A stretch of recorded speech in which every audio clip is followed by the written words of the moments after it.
hey, if you do anything wrong in your life, and I find out about it, I'm gonna try to take everything away from you. And I don't care when I find out. Could be today, tomorrow, 15, 20 years from now. If I find out, you're fucking finished. Who's that? That's you. That's what the audience sounds like to me. That's why I don't be coming out doing comedy all the time, because y'all niggas is the worst motherfuckers I've ever tried to entertain in my fucking life. Are you surprised though by the criticism that's come your way? No, and I don't mind that people get upset. Some of this criticism, like, is helpful. Like, I get educated by it. I don't necessarily agree with all of it, but I learn about a lot of things. You know, just from my... I swear to God, this might be the noblest of professions. Robin Williams had a bar that I loved. He said, comedy is the only job you can have where you can use everything you know. And that's true. You can use more than you know. If you use what you think, use it. Don't be afraid. Don't let these bitch-ass niggas button your lip. Say it anyway. It took us 400 years to figure out as a people that white people's weakness the whole time was kneeling during their national anthem. That's a brittle spirit. That's right, nigga. On the rock, it's regular. Ah! Ah! What are you doing, nigga? Stand up! Comedy. Bad things happen to someone else. That's not necessarily funny. Look at it this way. I grew up in the crack epidemic. I tell jokes about it. I grew up in the crack epidemic, and now there's an opioid epidemic. Are they treating the opioid epidemic the way that they treated the crack epidemic? No, this is a national health emergency. When we were coming up, we were policed by the National Guard, addicts were criminals. Now they understand addicts are sick people. And maybe it's because the demographic of the opioid epidemic is not the same demographic of the crack epidemic. Racially. I mean, you're talking about race. Right, so now that your community is getting destroyed, it's a whole nother ball game. And then it's a huge window of empathy. Oh my God, we can see each other. We both went through similar pain. But I'm just saying, everything's funny that happens to you is more about empathy. That you there but for the grace. You guys gotta remember, I'm not saying it to be mean. I'm saying it because it's funny. And everything's funny till it happens to you. I'm not afraid of other people's freedom of expression. I don't use it as a weapon. It just makes me feel better. And I'm sorry if I hurt anybody, et cetera, yada, yada, yada. Everything I'm supposed to. But there's a more important reason that I would stop doing comedy right now. And this reason is the real reason that's been percolating, and it really is the crowd, not you. I'm talking about the crowd on the big stage. It's too hard to entertain a country whose ears are so brittle. Motherfuckers are so sensitive, the whole country is turned into bitch-ass niggas.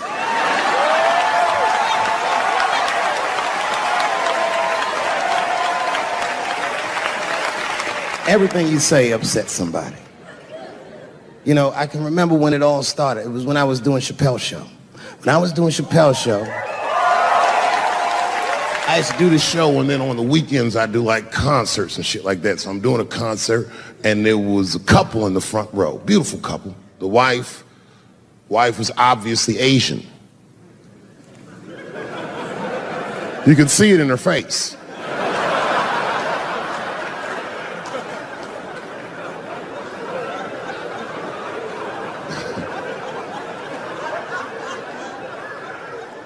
The husband, this motherfucker was mysterious, to say the least. Couldn't quite pinpoint where he was from. Caramel-colored fella, very nice hair, but he could have been from anywhere. Bangladesh, Mexico. I can't guess with a nigga like this. All I knew for sure about this guy is that his wife was a bitch. I could see that in her face, too. No, he was laughing and having a good time, and she was scowling at me at a goddamn comedy show. I couldn't figure it out. And then I realized at some point that she was pregnant, and I was smoking on stage. I said, oh my God, that's probably why she's mad. So I started to put my cigarette out, but then she hit me with one of them fake non-smoker calls. So I just kept smoking. I thought to myself, bitch, that baby will be fine, relax. And I tried to break the tension. I just asked her. That's all I said. I go, hey, where are you guys from anyway? And I could tell that she was on to me. She goes, very condescendingly, she says, I'm from California. If you're asking my ethnicity, I am Chinese. And her husband was just cool about the shit. He was like, I'm Mexican, bro. I said, well, I'm sorry if I offended you by asking. But you're a very beautiful couple. And miss, there's no question that you're gonna give birth to the hardest working baby this world has ever seen.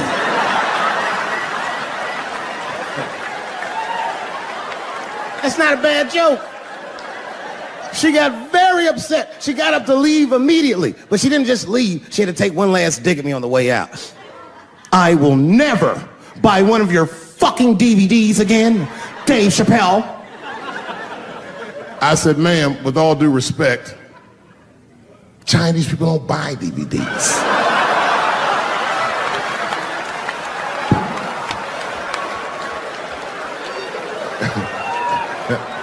And the crowd went crazy. We were all laughing, having a good time. I didn't even think anything of it. And then just 3 days later, this lady sends a fucking letter to my promoter telling him not to book me for shows anymore because I was, quote, racist, and I'm quoting her, insensitive to the nature of my interracial marriage. I was like, word, bitch, I was. If she had just done a little bit of research, she would know that I myself am in an interracial marriage. That's right. In fact, my wife is Asian too. Surprise, bitch, I'll see you on Thanksgiving.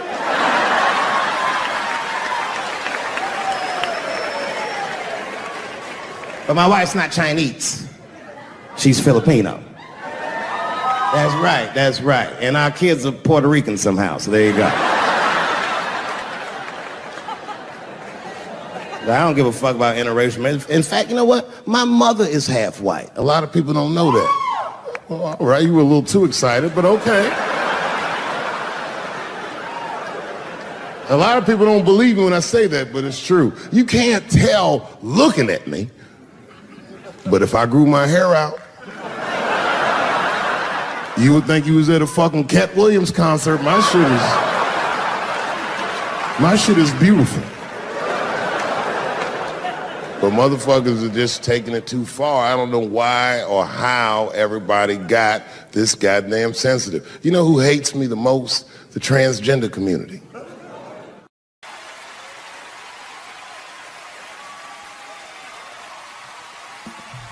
Ladies and gentlemen, Dave Chappelle.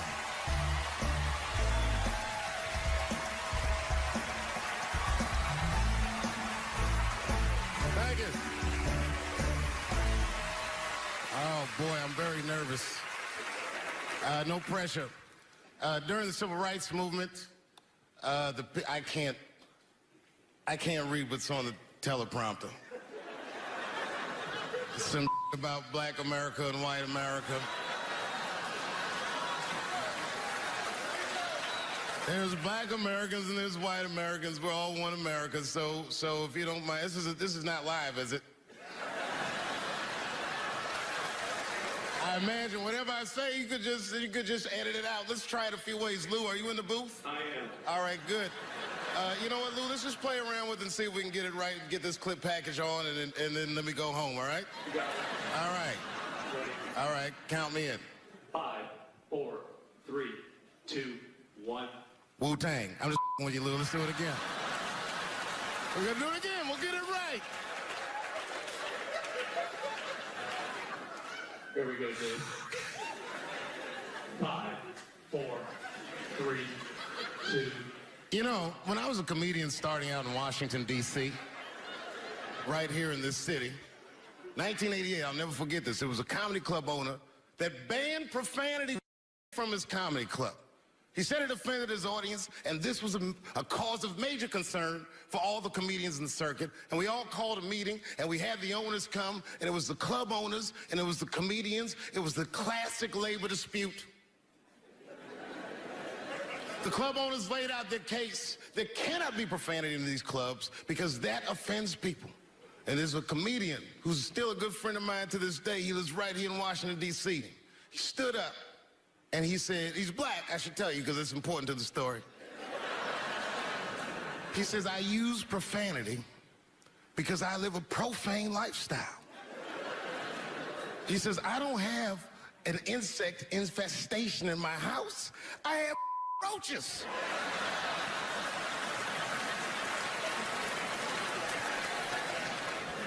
My favorite comedians are like musicians, and the audience is their instrument. And the music they make is your laughter. And that's the laughter that I scored my entire life to. So now, some of my favorite American comedic composers. Thank you. When I lose my job, I lose my man. Treat me like a dog. He called me a dog. Yes, he did. What did he call me? An old dog. Sometimes I wished I was a dog and he was a tree. When you stop and think, football's a fair sport for my people. Only sport in the world a Negro can chase a white man and 40,000 people stand up and cheer. See, in my neighborhood, the kids have a kind of a dubious reaction to that whole Santa Claus concept. They just don't believe that a white man will ride a reindeer through Harlem after midnight. In truth, white friend, it's you that all look alike. But look at the black people around you. We're all different colors. Black walnut, burnt elk, almond, chocolate mocha, pecan, vanilla, yellow, mellow, light, bright, and damn near white. We come from the first people on the earth. You know, the first people on the earth were black people. We the first people had thought, right? We was the first one to say, where the am I? And how do you get to Detroit? I think maybe like 30 years ago, there was a woman that wanted to sing in it, a black lady that sang opera, that wanted to sing, what was her name? Mary Anderson, and this place was like segregated and they couldn't sing there. And here we are, like not even 50 years later, a 22-year-old black man on stage getting paid to hold his God bless America. I gotta go now. Y'all take it easy. Bye-bye.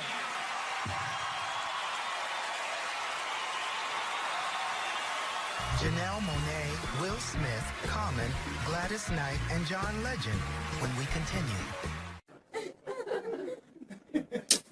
Yeah, man. Well, you ladies are right. To be honest with you, your lives look terrifying to me.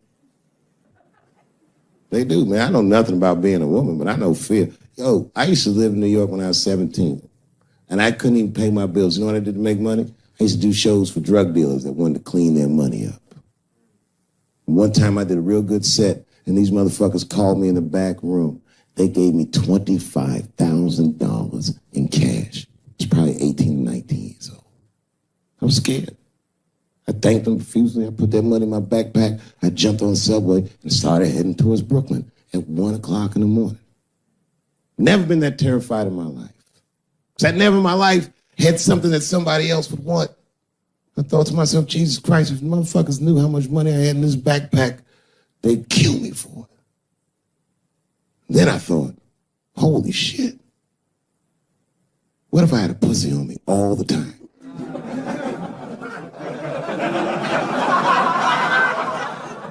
That's what women are dealing with. I'm gonna tell you right now. It's real talk. If them same drug dealers gave me a pussy and said, put this in your backpack and take it to Brooklyn, I'd be like, nigga, I can't accept this.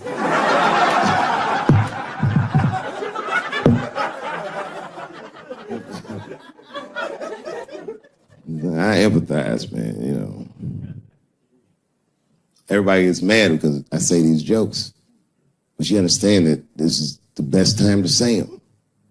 More now than ever. And I know there's some comedians in the back. Motherfucker, you have a responsibility to speak recklessly. Otherwise.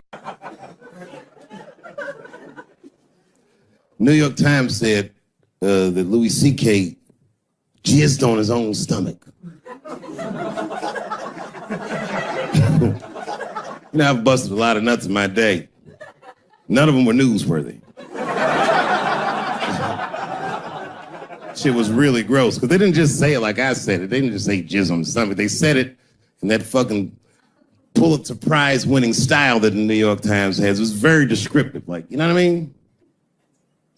Louis C.K.'s semen shot out like a volcano of misogyny, slowly drizzling down like lava, covering his freckled penis as it slowly dripped to a fiery crown of red hair. Jesus Christ, I'm trying to eat some huevos rancheros and these niggas is...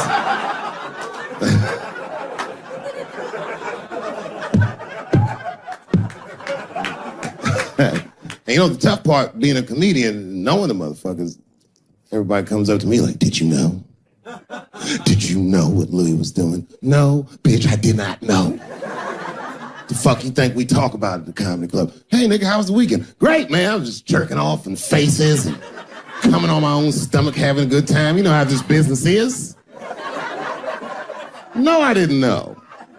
They act like we sit around like Grease. Tell me more, tell me more. Dixie put up a fight. Dun, dun, dun, dun, dun, dun, dun, dun, dun, dun. Sorry, I don't know the choreography, but you get the point. You get the point. She was intense. But Louis was like the turning point. I mean, you know, all these allegations are terrible. Louis was the only... I shouldn't say this, but fuck it. His allegation was the only one that made me, like, laugh. Well, if you think about it, because all his friends is reading it, and he's jerking off, and he's surprising people. He's surprising me.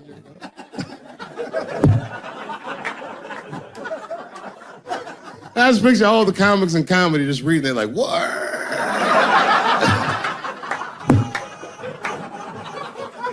It's terrible. I know it's terrible. I'm sorry, ladies. You're right. You are right. But at the same time, I mean, you know what I mean? I don't know.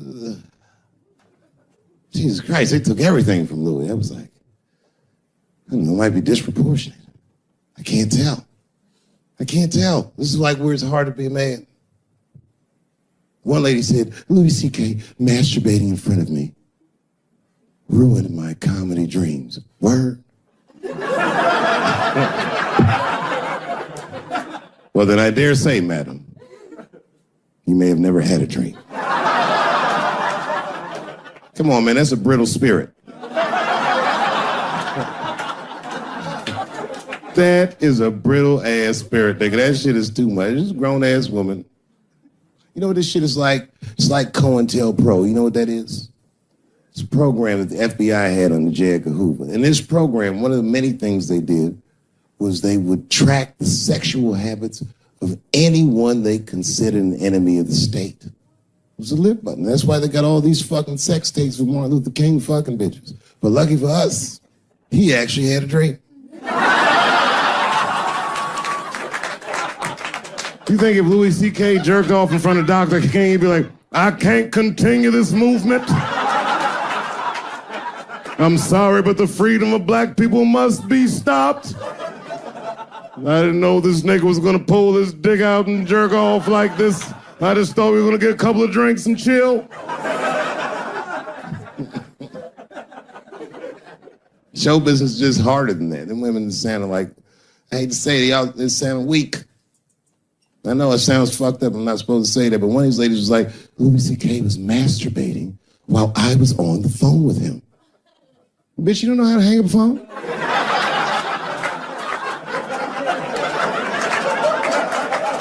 How the fuck are you going to survive in show business if this is an actual obstacle to your dreams? I know Louis is wrong, ma'am. I'm just saying I'm held to a higher standard of accountability than these women are. Don't forget who I am. Don't forget what I am. I am a black dude.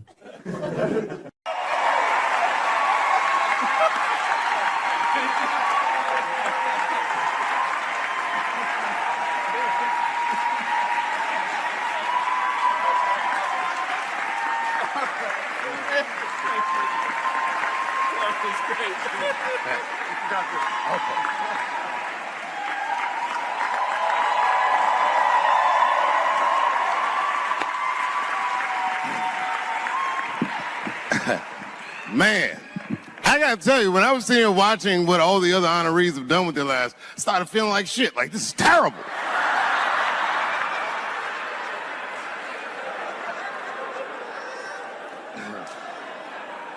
And then Bobo brought me up and started out good with that Ali picture, and then it just... But that coloring book that was in the picture, I know the Ali's are here, that coloring book, my mother has it. And champ, he signed it. You know, the greatest, he signed it, Muhammad Ali. And his sparring partner was there that day. And his sparring partner signed it, said the next heavyweight champion of the world, Larry Holmes. And he was. And 2-year-old Dave Chappelle colored all in that shit and just ruined the book.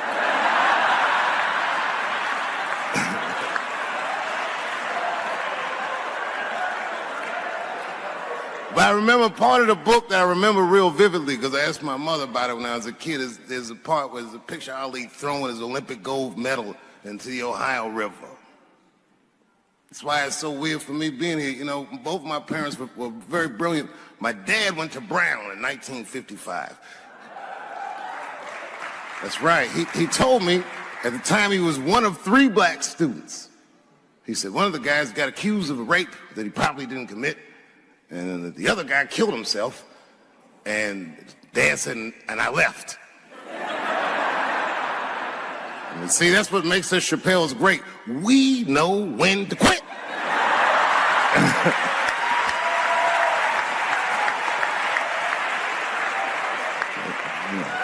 We all just live to fight another day.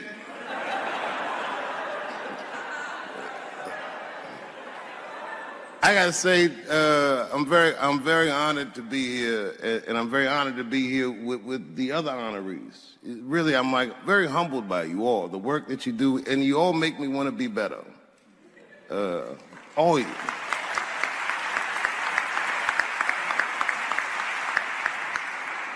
And you know, I was gonna stop doing stand-up for a while because 4 comedy specials in a year is like, that's a lot, you know.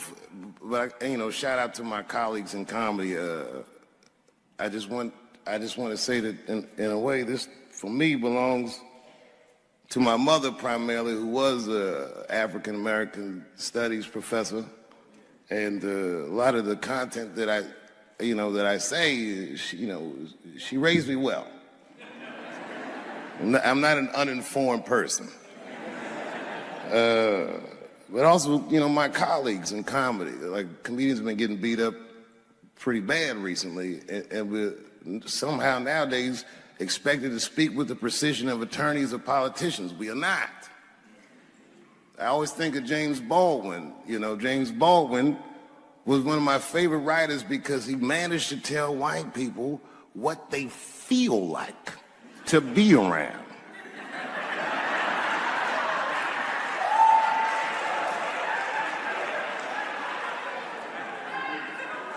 So I ain't gonna hang up my gloves yet. I think I got one more special in me. So to quote Baldwin, God gave Noah the rainbow sign. It's no more water, it's the fire next time. Thank you very much. And so if you would, please join me in welcoming Dave Chappelle home again.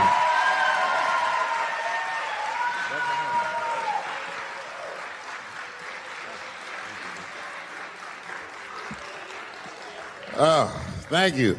You know, I speak for a living, and I'm a little nervous today. I wanted to say thank you, Mr. President, and thank you, Bishop Green, and thank everyone at Allen University for hosting me today, because it feels special, right? when I think of this great-grandfather that I've heard about in my life but never actually touched his legacy. So it's like the product of his loins coming to meet the product of his work. And it's an important day for me personally.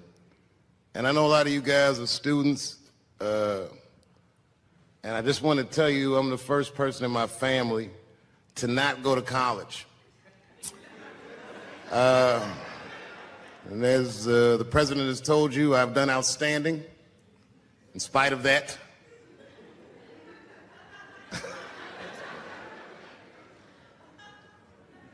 But one thing I did want to say, and one thing today just made me think about, for all the things that I've done, I'm most renowned for what I didn't do.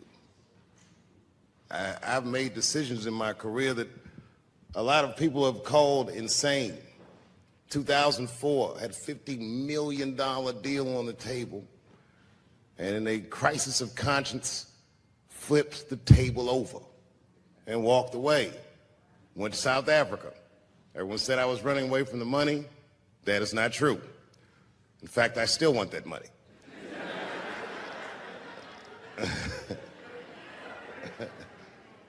The idea that I wanted to just share with you guys is the idea that sometimes you do what you think is best, whether anybody understands it or not. I heard a story about my father where someone told me he used to do statistics for a company in D.C. The company he did statistics for started doing business with the South African government, so he quit his job. It's caused a lot of problems between him and his wife. It's hard for a man when he can't provide for his family the way he wants to, and he suffered through it. And a generation later, when I had my crisis of conscience, I was able to go to a free South Africa and get away from the heat. This idea that what you do in your lifetime informs the generations that come after you is something I keep thinking about, something that is so much bigger than just ourselves. And today I'm standing in front of you guys, and I know you guys are like, oh, I know you're bored.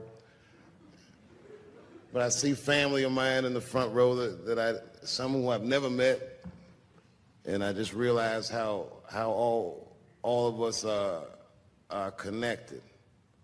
That my great-grandfather built something more substantial than buildings. He built a community, and he built, more importantly than a community, he built a way. You know, so I'm very grateful. Very grateful. Hello, police. I just saw him standing there, you know what I mean? He's standing over like, so this is what black people talk about.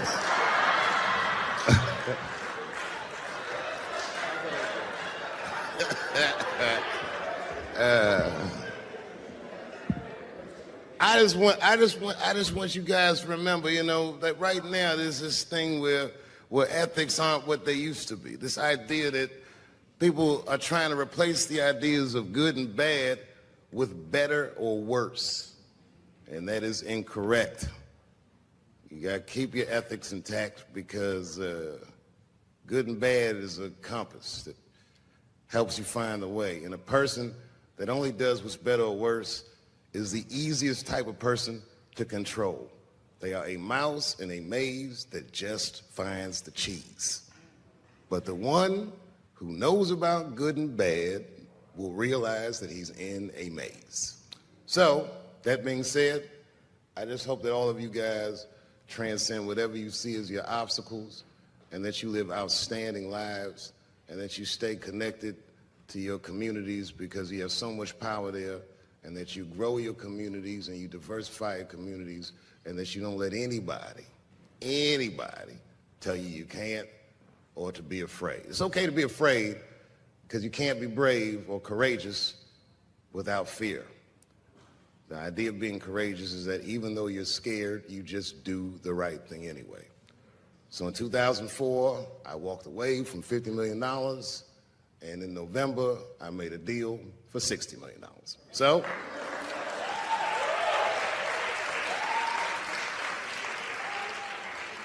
Although I am not the most famous comedian of my time, I would like to know what their great-grandfathers did. I'm very proud today. Thank you very much.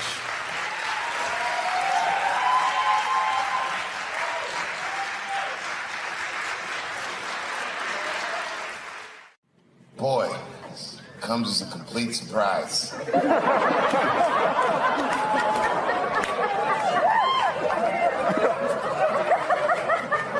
I mean, I read all the reviews, and they said so many terrible things. They were embarrassed for me. I had lost my way. It wasn't even worth watching. I hope all you critics learn from this. This is a teachable moment. Shut the fuck up forever.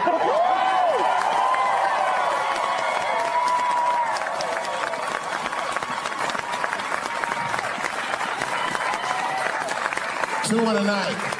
These aren't them. These are the ones I won for the other ones, motherfucker. I would like to thank my editor who was nominated. Unfortunately, he did not win, but I couldn't have been more honored to work with Jeff Urine.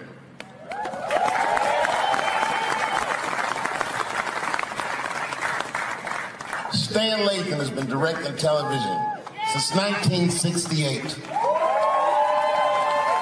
Any show that I watched when I was growing up, to Good Times, to Everything Black, and finally, you motherfuckers finally gave him an Emmy tonight. He deserves so much more, but I'm glad you came around.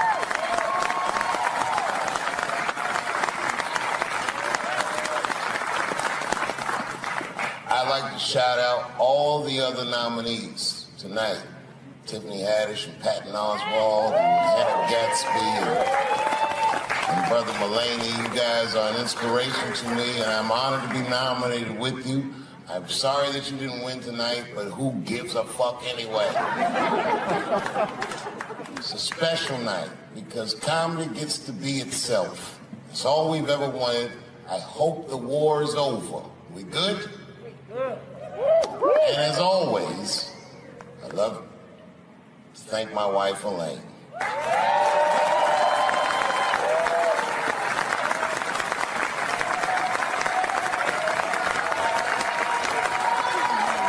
That's right. Elaine has been with me for the last 25 years and had to endure the pains of living with the greatest comedian ever. See you on Monday. Thank you very much. Good night.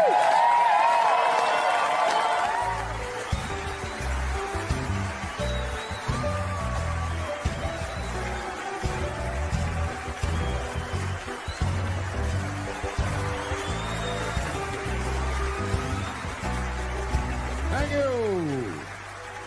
Thank you. Thank you. I like not knowing what's going to happen. I like making memories. Sometimes I do all this crazy shit around my colleagues just so that they can tell their friends I did it. But rather than talk about myself, just briefly, I want to just talk about my genre. Stand-up comedy is an incredibly American genre. I don't think any other country could produce this many comedians. And unbeknownst to many people in this audience, I don't think there's opinion that it exists in this country that is not represented in a comedy club by somebody. Each and every one of you has a champion in the room. We watch you guys fight, but when we're together, we talk it out. I know comics that are very racist, and I watch them on stage, and everyone's laughing, and I'm like, that motherfucker means that shit.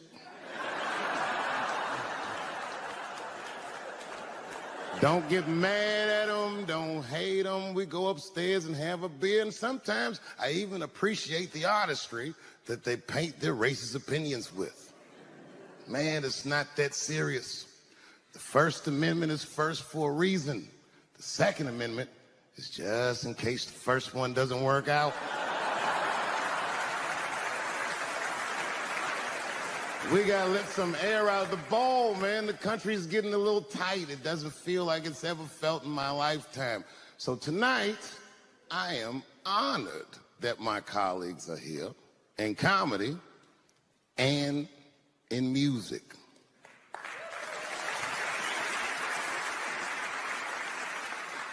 And I want everyone in America right now to look at me. Look at me smoking indoors. I didn't ask anybody. I just did it. What are they gonna do? Kick me out before I get the prize? No, nigga, this is called leverage.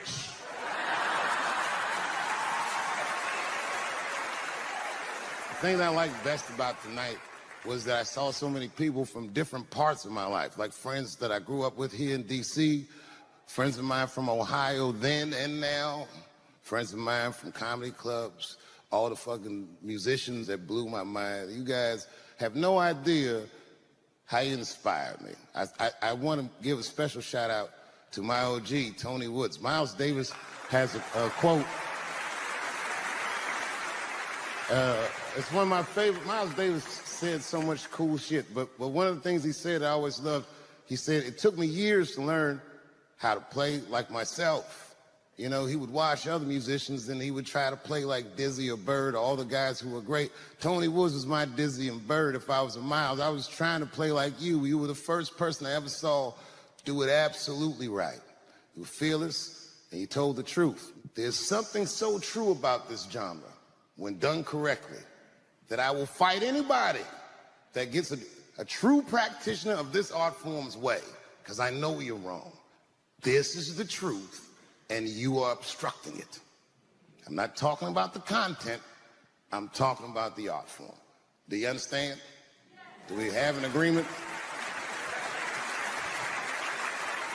And what I really wanted to say tonight, and I'm glad I get the platform to do it, I'm gay. I am gay, and I can't wait to see what this does for my career, being gay like this.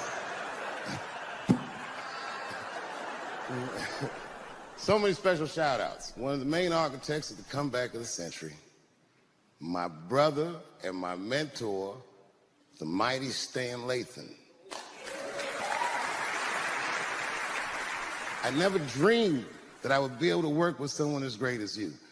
These last 5 specials, straight fire. I wouldn't want to do another special with anybody else but you. So eat your motherfucking vegetables and live as long as you can, because we doing a few more of these bitches. Neil Brennan, your speech made me cry, because it reminded me of all those hard days of work and all that money I never got for it. The other real special shout out I gotta make, because none of this would have been possible on any level without this person, is my mother. Mom. My mother. Mom. You have no idea what I put this woman through. If you had just given birth to me, that would have been more than enough. But the fact that you raised me and raised me well, we had a real oral tradition in our house. I knew the word griot when I was a little boy. A griot was a person in Africa who's charged with keeping the stories of the village. Everyone would tell a griot the stories, and they would remember them all so that they could tell future generations. And when they got old, they'd tell them to someone else. And they say in Africa, when a griot dies, it's like a library was burnt down. And my mother used to tell me, before I ever thought about doing comedy, she said, you should be a griot. And she'd fill me with every story of black life. You know, she's educated in African American studies, and she would let me understand the context that I was being raised in. That I'm being raised in a hostile environment that I have to tame. By the time I was 14 years old, I was in nightclubs, mastering an adult world. It was terrifying. The crack epidemic was going on, and my mother would hear gunshots outside and be scared to death. Maybe it's my son. But early in my career, if you remember, Mom, you used to sit in the club with me. She'd do a full day of work. You'd be back there falling asleep, just waiting for me to go on. She would watch my show every night. Do you know how long that car ride is home?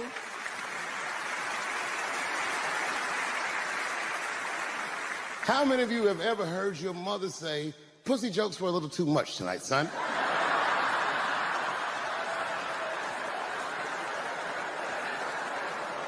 I was a soft kid. I was sensitive, I'd cry easy, and I would be scared to fist fight.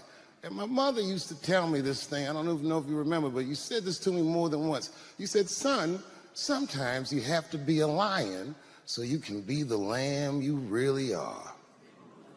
I talk this shit like a lion.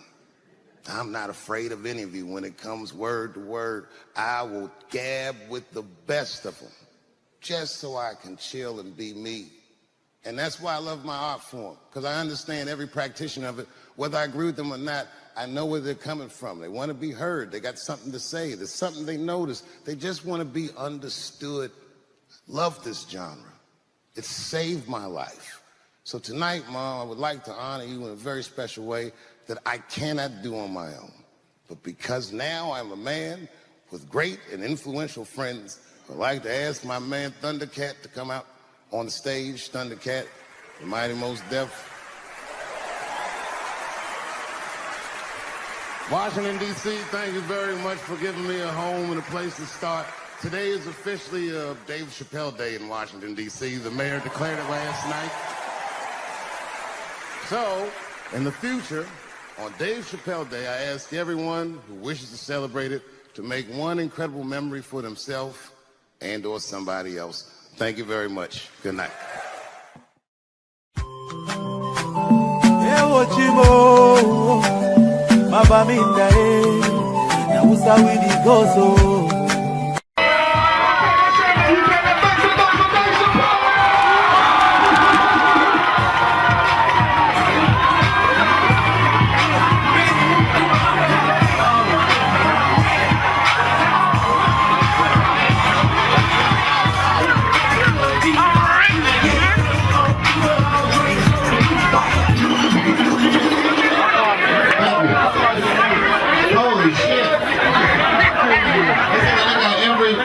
Black person in London in one room and shit. And I ain't seen no police outside. What? This is a different place. What's happening, y'all? England even got, I've seen homeless white people in England. Have you ever seen? Woo, yeah! We don't have that shit in America. Do you have any money? Does you have any money, please? This has been a very educational trip. I'm rich, bitch. You can't smoke in here.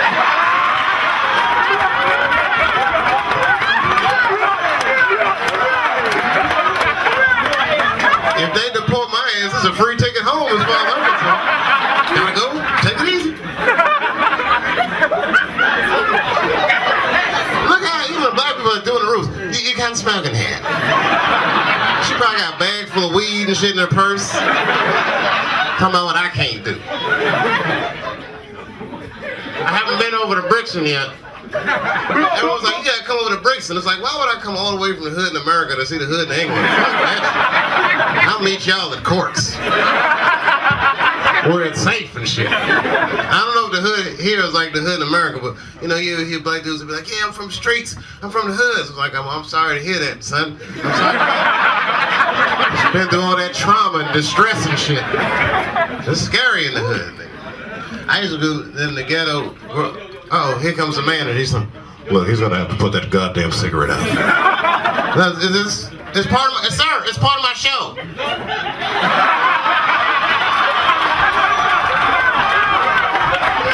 It's okay, it's okay. I gotta put it out for real. For real. All right, I'm gonna pretend I'm smoking this, and you pretend you're a nice person. Please, sir, please, you're too close. Don't make me fuck security up in here, son. I've done it before. I'm wild. My kids was here too, came embarrassed. What, nigga? Take my shirt off in this movie. I'm fucking around, man. What are you doing? I'm just playing with you. All right, well, I gotta leave soon, because I ain't had no babysitter. I'm sorry, man. I got shit to do. I got dreams, too. Hey, Kojo, when you coming to America, man? Come on to America. You can smoke inside and everything. Black people are free in America. Is anyone here from Africa? Yeah. I know, y'all know I was joking. Everybody in here is from Africa. Nigeria in this motherfucker! Where the Muslims at? That's one guy. He's like, brah. I'm with you, Salam alaikum, Eid Mubarak, brother, come on now. Y'all don't know about Mexicans, y'all don't have Mexicans out here. Who are they afraid of here like they are? They're not afraid of anybody like Mexicans, huh? Huh? They're Muslims, huh? No? Nobody's afraid of Jamaicans, son. What would a country be without Jamaicans? Weedless. Sober. I'm fucking around, I'm sorry, man. He's like, I'm Jamaican, man. Get your fucking hands off. I'm playing with you, man. Where you from? You from here? You from?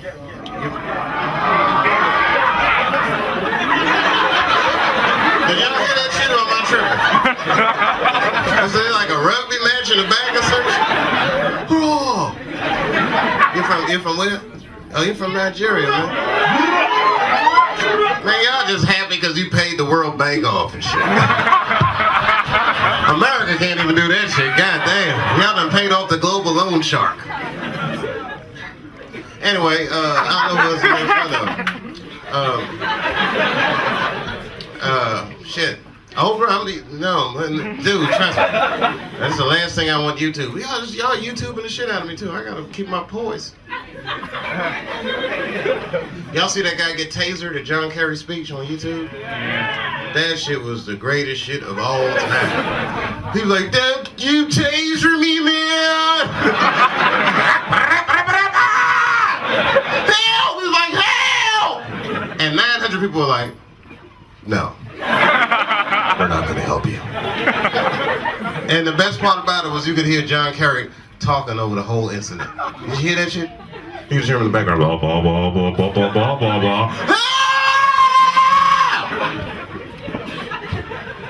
Did y'all hear what he asked John Kerry to get himself tasered?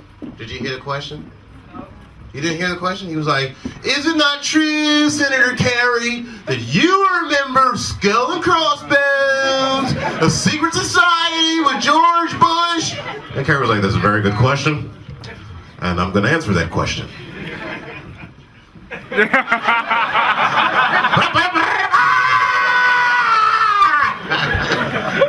you go?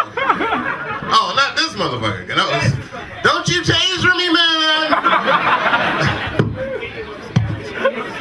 Wow, you really can't smoke in England. That shit is serious, isn't it? Not even celebrities. Shit, man, I don't even pay my taxes in America. What's wrong with you? I'm not rich anymore. I was almost rich, bitch. Should have took that money. Now I'm in a basement in London somewhere.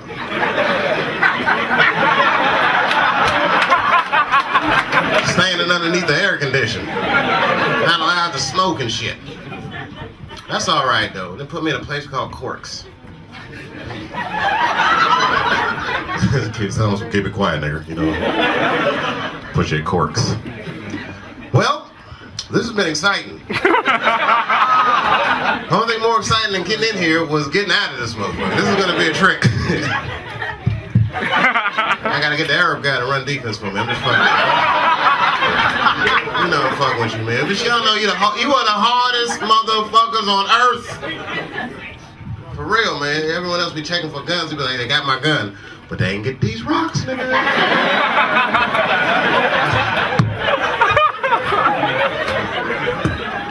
Where you from? You mixed up? He's like, "I'm mixed, man. I'm mixed up. It's all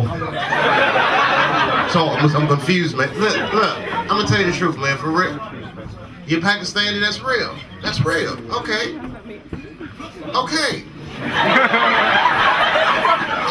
That's the start. What's the rest thing? Pakistani is where everybody gets. There's a Scot in here. This motherfucker is half Braveheart and half Braverheart.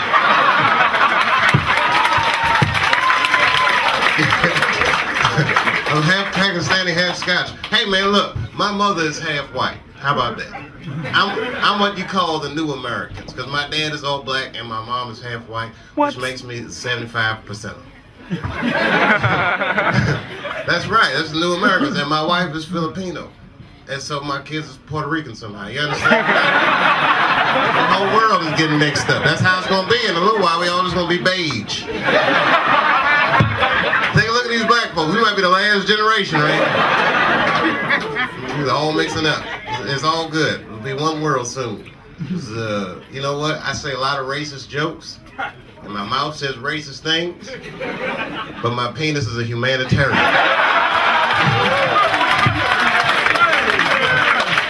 He's got a bigger vision than I do. I'm sorry. He sees the big picture. That's all I can tell.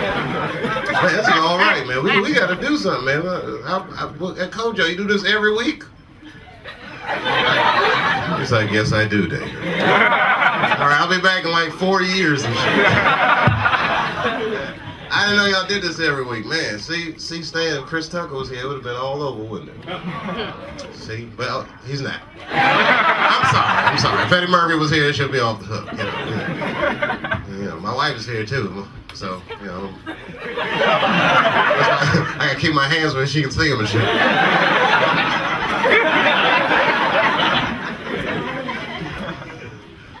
I don't say jokes about my wife anymore. For real, especially when the kids are here, because the last time the kids came, I seen them, but I didn't want to hold back. I just let her rip.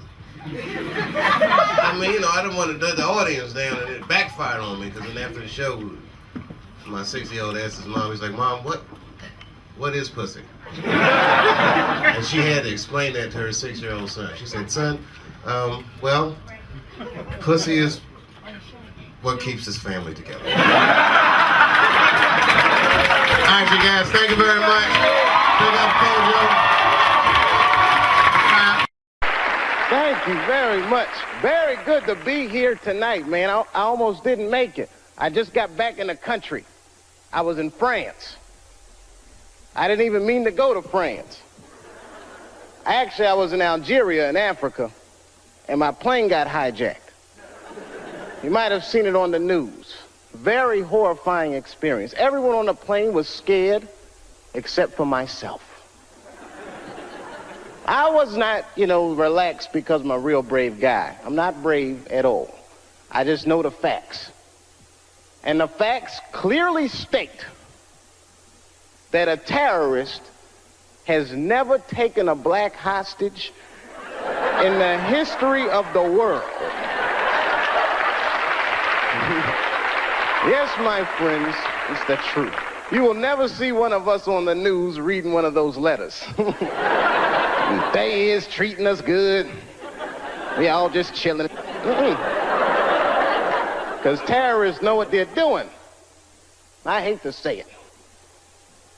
But black people are bad bargaining chips. Terrorists would call up the White House, hello! We have got 5 black people. And we will... Hello?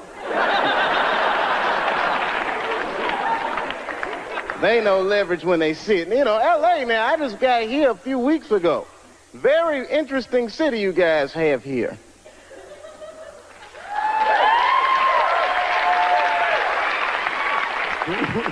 I guess you like it. I like it too, man. I just gotta get used to the pace of this place. I mean, I look like a real slow guy, but I like contrast. Speed turns me on. You guys stand on the escalator. That drives me crazy. It's going up. I can't walk around you or anything. And I can't drive too good. I don't like driving anyway. And then come to think of it, the first week I was here, they stole my car. Now, granted, it was a rental car, but it still hurt. I had just put gas in it. I was very upset. But I figured it was no big deal. I bought the insurance. So I just called the rental car agency, and they sent me another one. The guy was nice on the phone. No problem, Mr. Chappelle. We're going to upgrade you. We're sending you, hold on to your hat, a Lincoln Town Car. I said, wow.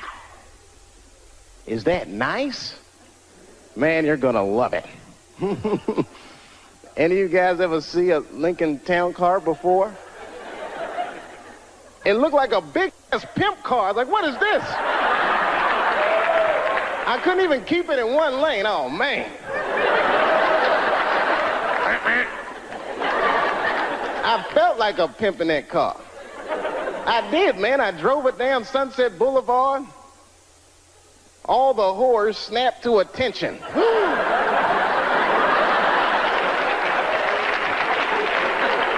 A lot of weird stuff happens here, man.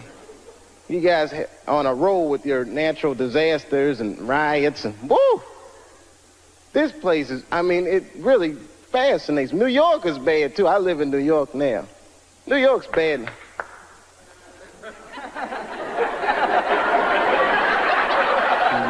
It's a lonely feeling, isn't it?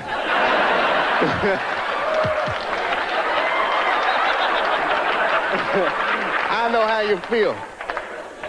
It's different, isn't it? New York is bad in a different kind of way. It's so dirty, man. The wildlife is dirty. You ever see a New York squirrel? I'm scared of squirrels because of them. They are just filthy. Any of y'all know what squirrels are supposed to eat? Anybody? Nuts. That's what I thought. You know what I saw a squirrel eating in New York? An Egg McMuffin. Something is right. Anything they can find. They chew gum, they smoke old cigarettes. They're just foul animals, man. That whole city is crazy. I don't know. You ever notice, I don't know, like I see a couple kids in here. I don't know if you kids read comic books. You notice, though, most of the superheroes live in New York because we desperately need them. I mean, but I think New York is rubbing off on superheroes because they're all like very bad role models for children. I don't know if you've ever noticed that or not. Like look at Wonder Woman. You ever just take a good look at her? Look at her clothes. Tacky, tacky, tacky. Big old red hooker boots and blue underwear with stars. What the hell is she dressed for? Look at the weapons they give a woman to fight with. A golden lasso that makes you tell the truth. What is she gonna do with that? You know, just catch a bad guy. Gotcha! Oh. I wasn't gonna say anything earlier, but this lasso just squeezed the truth right out of me. Terrible thing. And I'm not just picking on the women either. I'm talking about all superheroes. Can't stand superheroes. They're so prejudiced, too. You ever notice how prejudiced superheroes are? They only fight crime for the very rich. Think about it. You will never see Batman in the projects wasting his goddamn time. I can see him now. He's just robbing. Yes, Batman. Didn't we park the car right here, man? What the hell happened?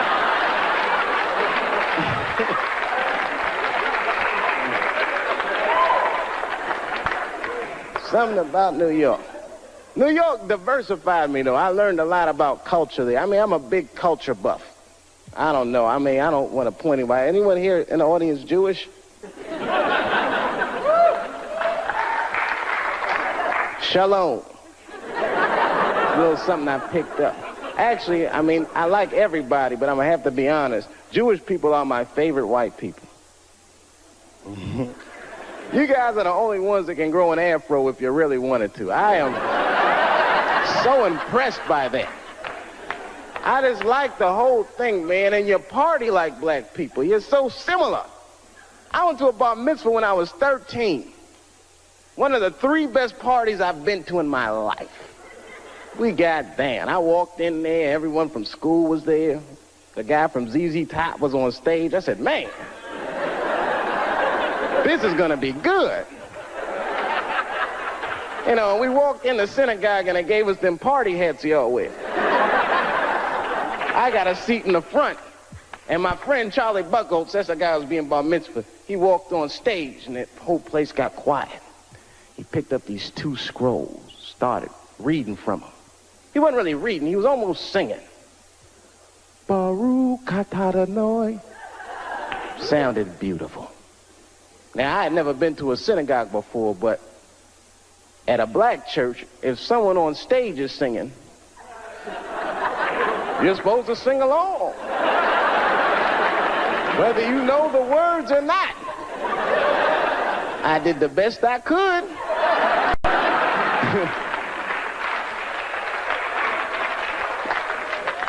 Then things really picked up. We all left the synagogue and went to this after party at the Hyatt. This is the fun part. There was all kinds of food, man, bagels and filthy fish. And we went in there. And I was wondering what kind of music they were gonna play. Now let me tell you something.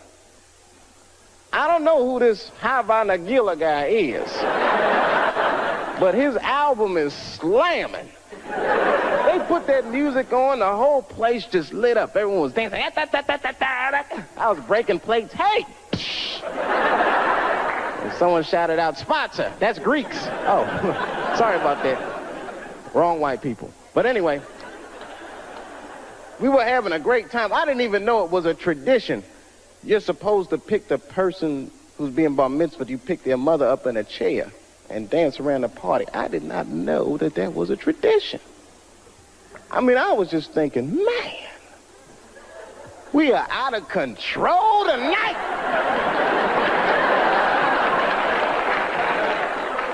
That was fun. It broadened my horizons, man. I mean, I was a very ignorant child. I didn't know a lot of things. Like when I was growing up, I don't want to offend anybody here. Let me check the exits. Okay, when I was growing up, I used to think that all white people, don't be mad, I thought all white people were happy. Yo. Just to be white. I know it sounds silly. I thought you just walked around, hallelujah, I'm white. This feels great. Taxi. Just checking. Go ahead. Thank you, everybody. Dave Chappelle. Dave Chappelle. Excellent, Dave. Excellent. Dave Chappelle, ladies and gentlemen.